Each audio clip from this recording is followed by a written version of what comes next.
Hello. Hello, বলছি গোবর আছে? হ্যাঁ, গোবর আছে আমাদের এখানে। তা খেয়ে নাও।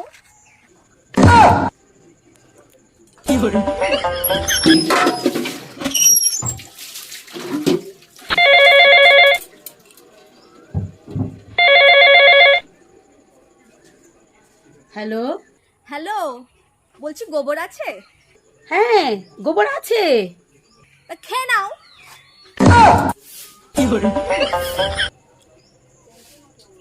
প্রমিলা, মন খারাপ করে বসে আছিস কেন? কি হয়েছে?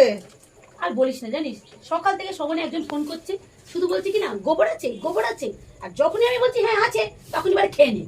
শোন, তাহলে তুই একটা কাজ করবি, এবার যদি তোর ফোন আসে তুই বলবি কি গোবর সব শেষ। দেখবি এবার কি বলে। ঠিক বলেছিস, বল কেন বলতো?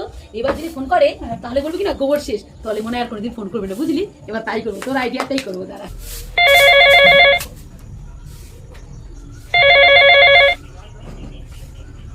হ্যালো। হ্যালো, বলছি গোবর আছে? গোবর শেষ।